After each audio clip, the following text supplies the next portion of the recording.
before. There we go. Perfect. Let me get my screen share going here. Perfect. Awesome. So I believe this should be good. We can see we're good. Thumbs up. Awesome. So I'm going to be talking to you about how to use something I like to abbreviate KLTR to master attraction marketing on Instagram. Of course, this can be applied to any social media platform, but I'm partial to Instagram. I'll talk about that in a bit. But I'm also really big on action steps. So if you don't have a notebook, I definitely recommend having it. But of course, it's being recorded. I am covering a lot of information tonight. So if you feel like you might be falling behind on some things, because I am trying to touch on multiple levels of within this business. So please don't feel like you're behind. You can always rewatch. And however the saying goes, what is it? Eat the fruit, spit out the seeds, take what you need to from tonight and run with it and just leave the rest on the floor. But just a little bit of background on me, because I know a few of you, but a lot of you are probably like, who's this chick? All I know is she has a last name I can't pronounce, which is fine. Blame my husband.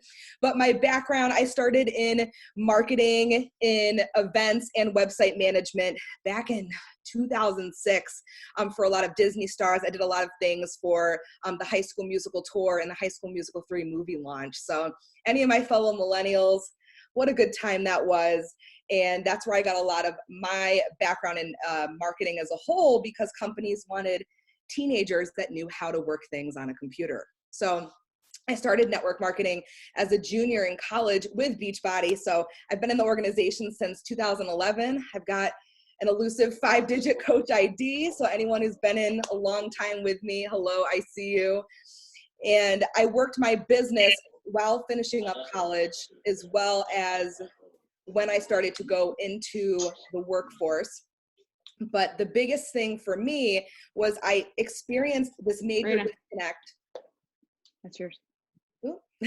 I experienced this major disconnect with realizing that I was trying to sign up people who I didn't like for the sake of a goal. And I knew that there was a better way, but like a lot of us, when things get hard, we don't always go full force to figure out an answer. So I did pull back from my business for a good chunk of time around the time that we started to transition into things being digital. And I was a really good product salesperson, but when it came to building that team, I was like, I don't understand where this yo-yo keeps happening of hitting rank and signing people and then they disappear.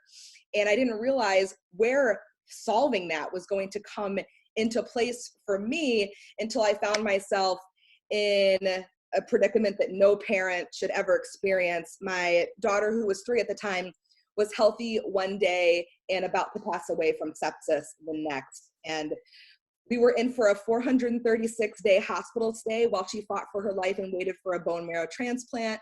My son ended up being the donor in this picture. That was Christmas last year, and we were in the hospital just days before her transplant. And then this year, we were home together as a family, and she's doing great, actually. I always have to say that because I realize I talk about the hard stuff. She's doing amazing. I'm blessed.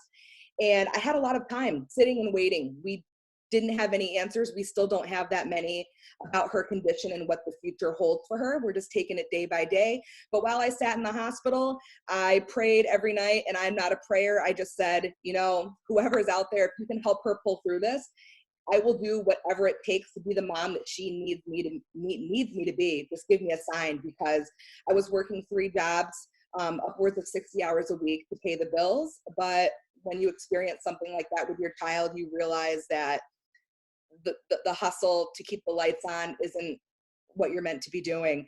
And so I asked for a sign, and a few days later, someone asked me, hey, how are you doing this stuff with Instagram? And that's when I started my company.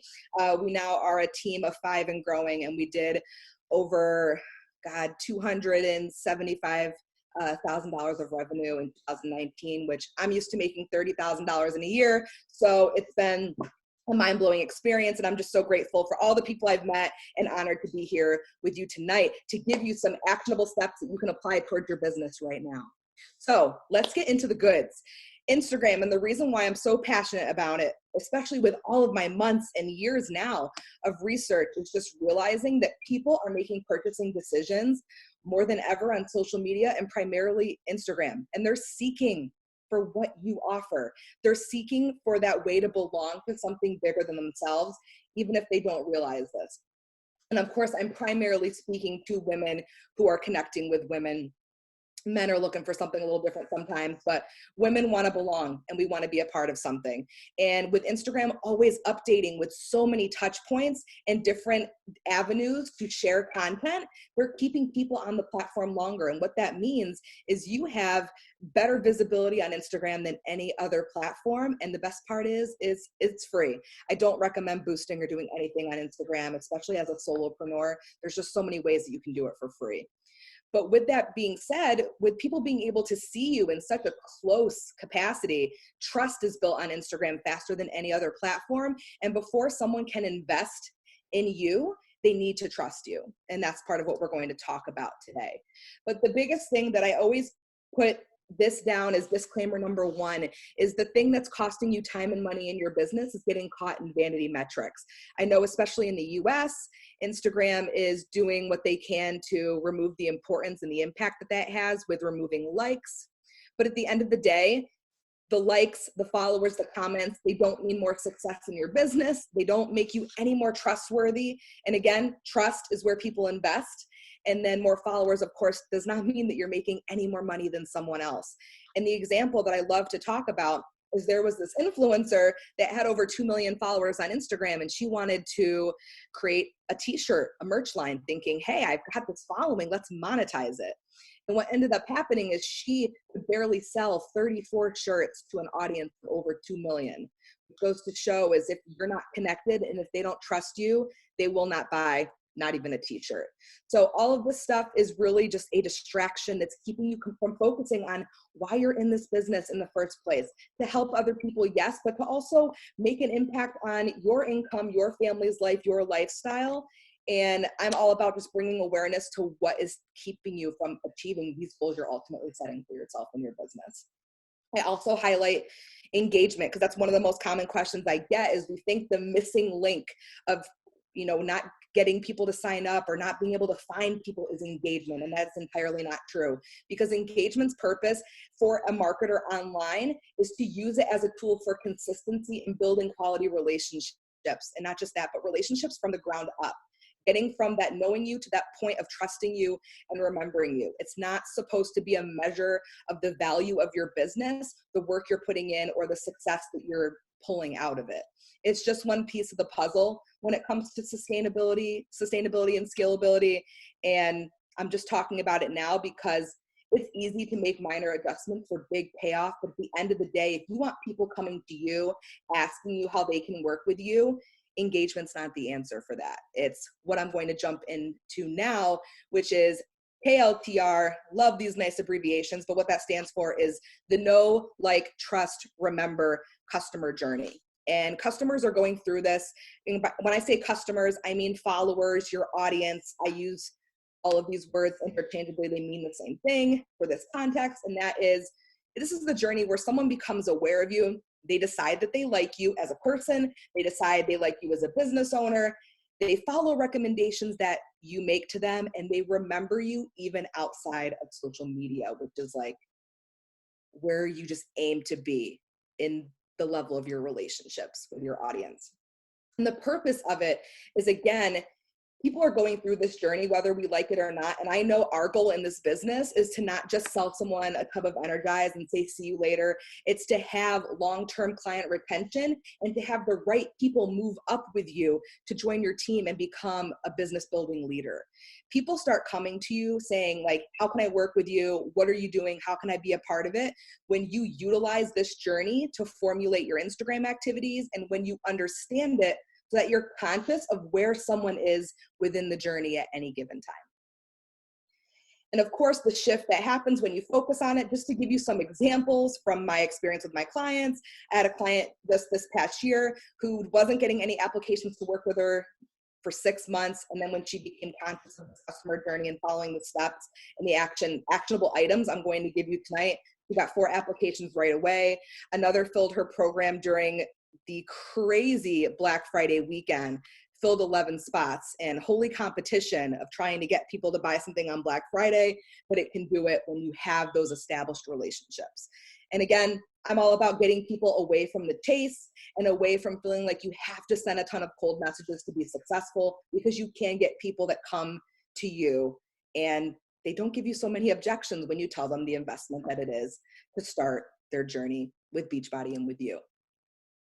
But starting with how to build the know, it's really important to make sure that for this stage, you capture people by speaking to a specific individual. Another way to look at this is, you might have heard niching down.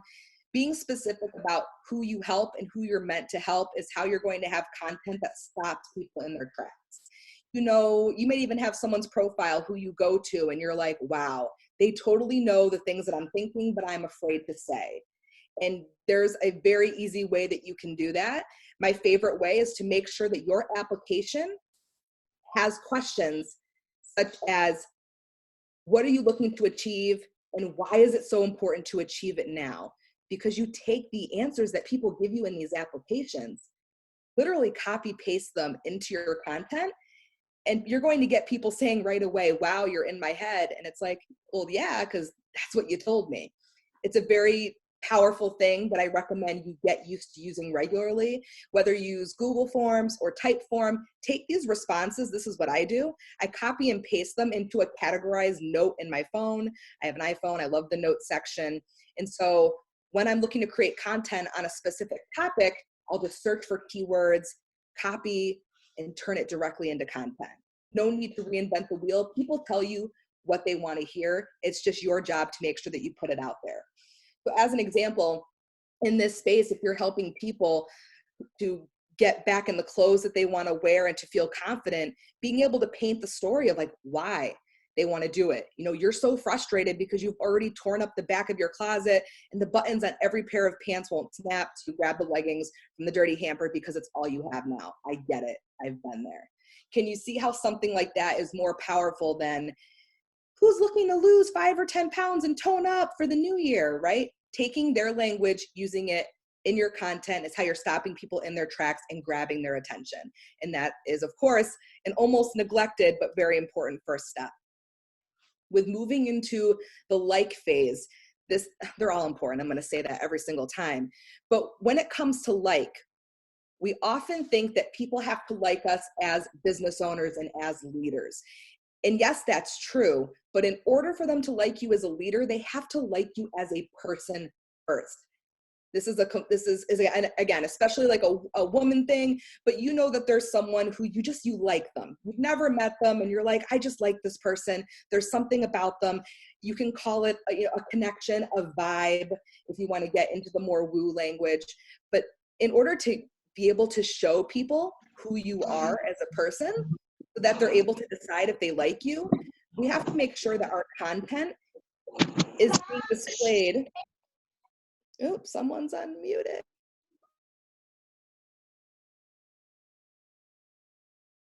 As an example, through my journey, people connect me as a mom. My kids are regularly in my content, and I also have things that I regularly show. So I recommend having, especially on Instagram stories, a part of your routine outside of business that you're regularly showing your audience so that they come to expect it and they come to connect with you. Maybe you have a routine where you meet up with some girlfriends sometimes and you have chats. Your audience gets used to those same type of routine meetings with you, even though it's via social. So I share usually every single morning. I run to Starbucks because making coffee at home is not the same for me. So I bring my audience with me. I do a story from the drive-through. I also will often do a story, whether it's a mini training or something else, from the car pickup line. They come to expect it. They know it's at the same time every single day, and people start to become part of that routine with me. They like me for this part of me that I am, and it's separate from my business. And once they like you as a person, then they can like you as a business owner. But without the person, the business owner like can't happen. And this is where a lot of you are running into resistance, feeling like I'm trying so hard to build relationships with these people, but something's happening and I'm confused. Often it gets to be as simple as just backing up, giving your content and your profile an objective look and say, am I all business all the time? Or are people getting to see who I am on a human level? Another thing that people can notice in this stage is if you're holding back. So let's say if you're someone that like curses in real life, but you're afraid to show it on social media because, crabby Sally might get upset about it. I recommend showing up as authentically as you are because they can tell. Same thing, people are afraid to show their faith because, oh, what if someone doesn't want to work with me? Be honest. Do you want to work with someone who can't respect you for who you are and can't respect you for your faith? Don't be afraid to talk about it because people can tell when you hold back, and they're going to be able to connect with you based on those things.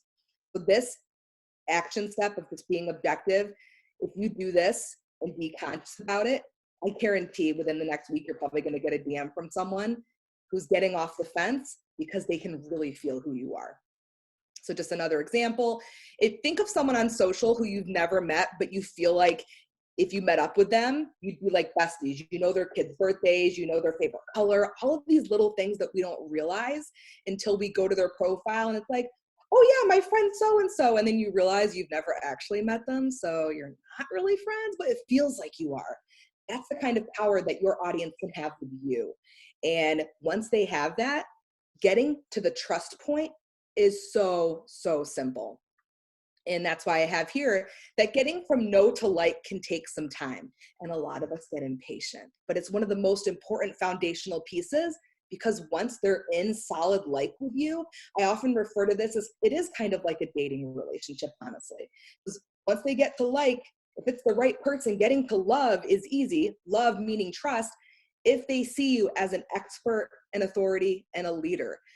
And I know some of you were like, oh my God, I don't feel like an expert, an authority, and absolutely not a leader. Well, let me give you some things that you can do to build that up. And it, again, very simple.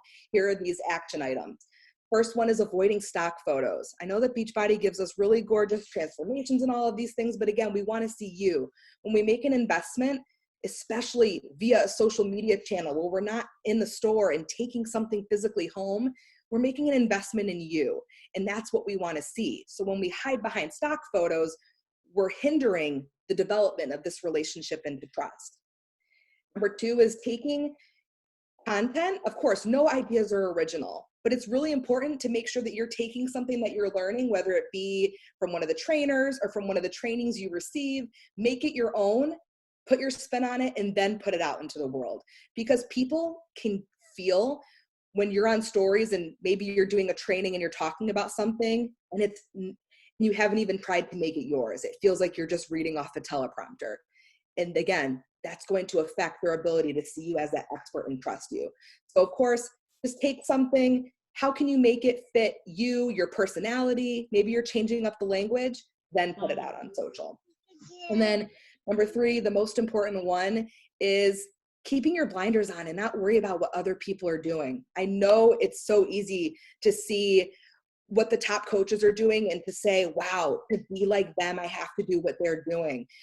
But just realizing that we don't know all the things that they're doing on the back end to support the public things that you see on social. So when you try to copy exactly what they're doing, it's not going to have the same result because they are building these strong and solid foundations on the back.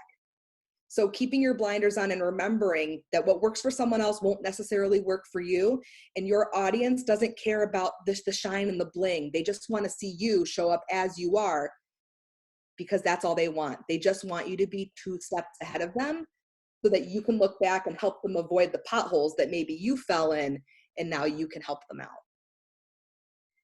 And then the last one, which I recently added on, just realizing how important it is, and that is to build up remember, meaning how can we get people to think of you when they're not looking at your profile?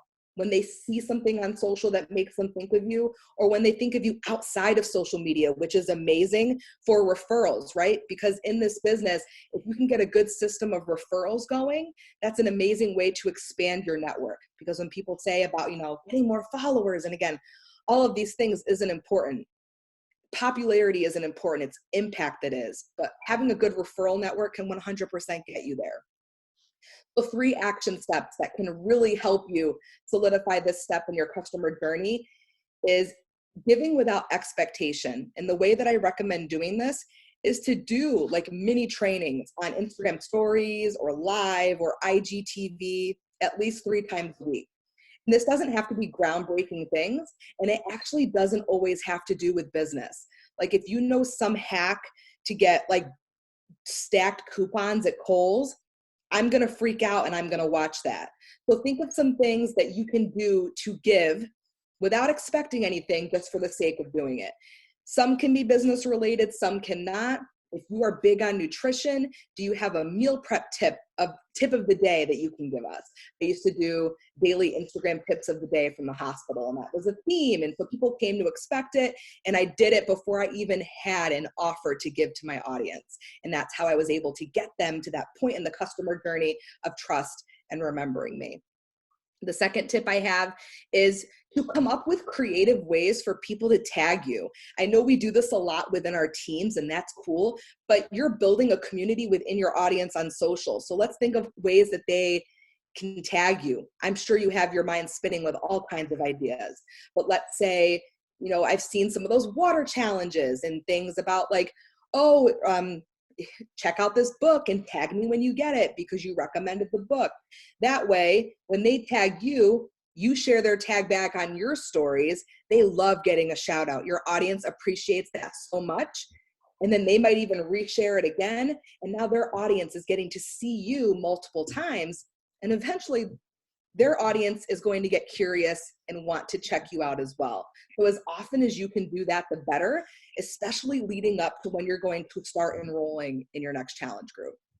And then number 3, coming up with ways that you can brand your challenges, your groups, your mentorship, so that it really feels like yours and it feels like something that's exclusive and new and something that people can get excited about.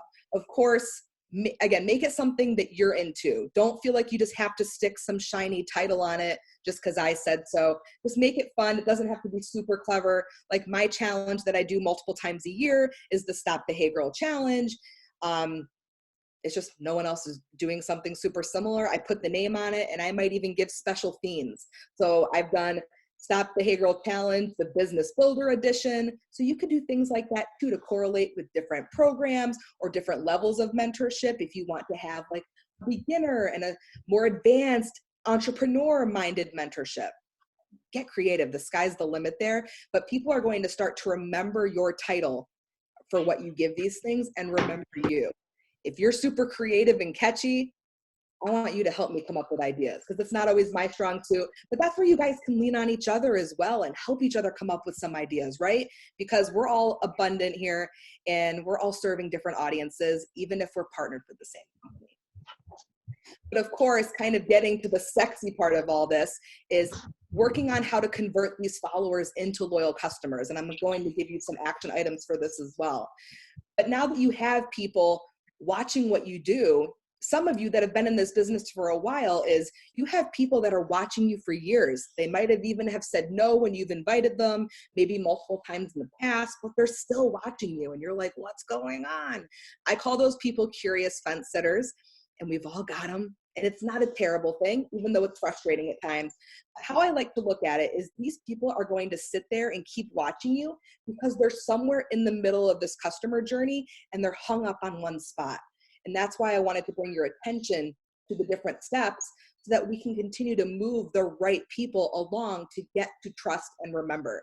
Because they're going to keep watching you until you step into that highest level version of you, into where you really make it clear about who you're helping and how you, as a leader, as a mentor, as an individual, are going to help them.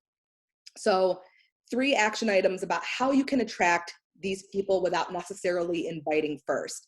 My number 1 tip here is people just keeping in mind that people are waiting to invest until you've given them an equal amount of free value. So if you want people to sign up for a challenge pack, it's $140. They need to feel like they have received at least $140 of something of value first. And of course, value is so subjective.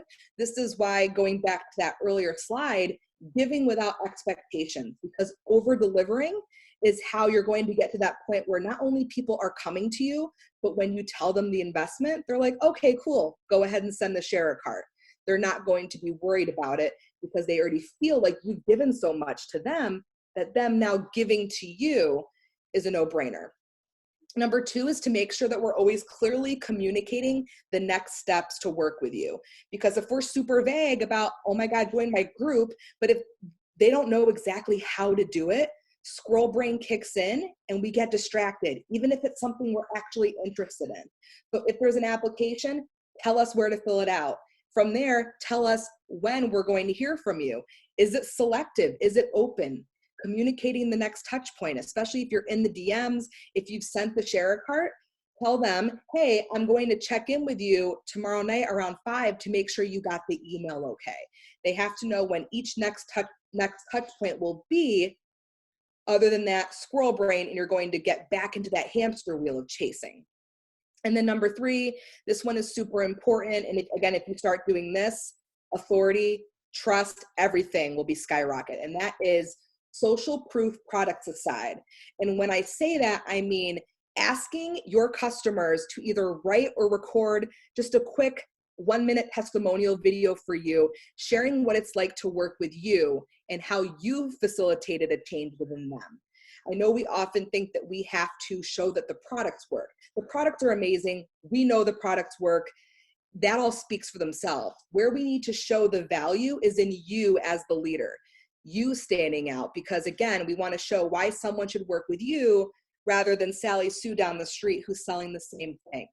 So I highly recommend starting to build a log of these testimonials. And of course, I always recommend asking if someone's comfortable with you tagging them, that there's a name that someone could reach out to if they want to talk to someone who you've worked with, or if they want to keep it private, that's fine too, because there's power in taking that screenshot. But remember to just, of course, we don't want to tell people what to say, but just kind of steer them in. If you could please talk about what it was like working with me, because again, that's what people are investing in. And then I want to give some more tips. I was like, how can I jam pack this training with all of my best action items that are going to get things progressing for you right away? So let me give you my 3 best tips to get people taking action for you right now. Number 1 is making sure that your content is focused on the needs of your ideal client only, not necessarily correlating with the latest Beachbody product releases, right? Because especially with the latest releases that are becoming a little bit more boutique and very niche specific, you might find that these do not serve the needs of your audience. And I understand the pressure of promoting regardless, but we need to keep in mind who our audience is. When 6 weeks of the work came out, I know some of you were like, if my audience tries this, somebody's gonna die. So, but you felt this pressure and you're like, I'm so conflicted. I want to do this group. I want to do it, but my audience, they're not there yet. So just keeping in mind that you can absolutely run multiple groups. As far as coordinating that scheduling, I'm not the expert at that, but just highlighting the importance of your audience can tell when you focus on their needs ahead of the needs that you have or the need that you feel to promote the latest release, and they remember that.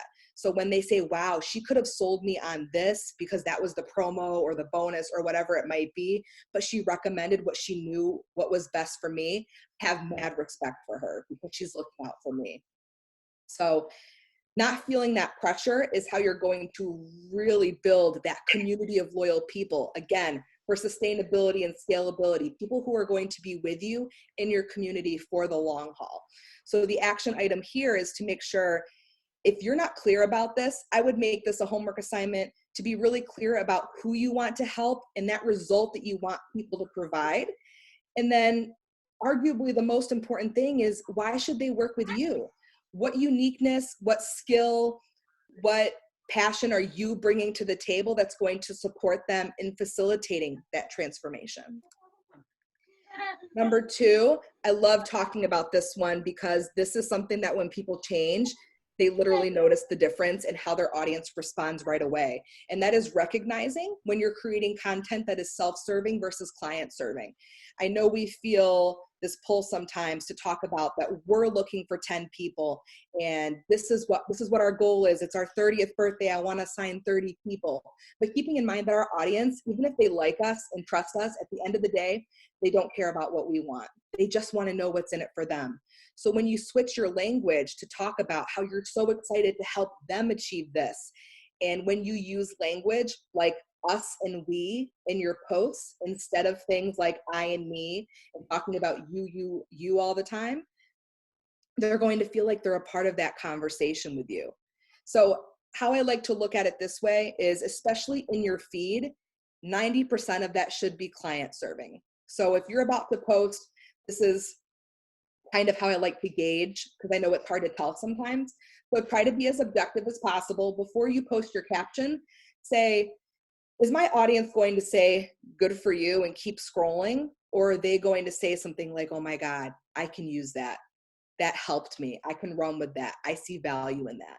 And I see so many things that you are posting and that you're creating, and it's such good content. All it needs is a tiny language shift to take out some of those I's and replace them with us and we, and the post is dramatically transformed. So again, a lot of these things are super simple, but little language changes can completely change how your audience is going to interpret your content in the scroll.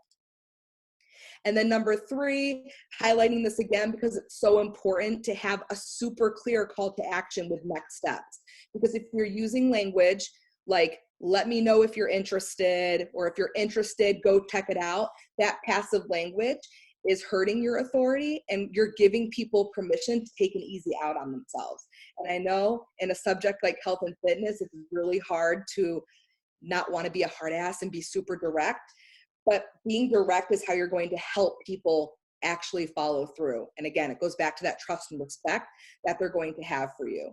And again, if you don't tell people exactly what to do, scroll brain's going to take over. They're going to get distracted, and then you'll end up chasing. So we can totally avoid chasing if we're very clear and specific from the get-go.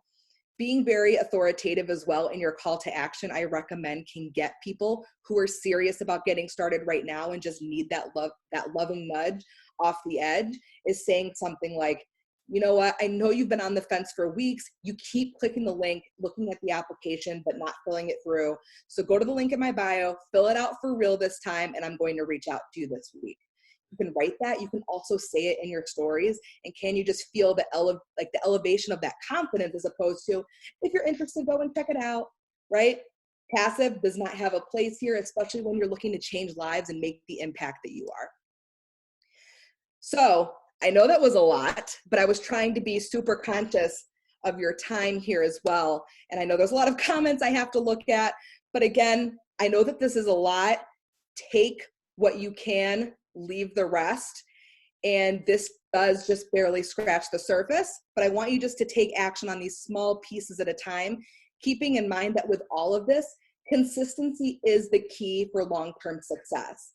But I also had something that I wanted to offer to you guys. If you were like, wow, this is awesome, but I know I'm going to need some next level support on this, I did put together a business builder bundle specifically for people who have never worked with me. If you've worked with me, you probably have experienced a lot of this.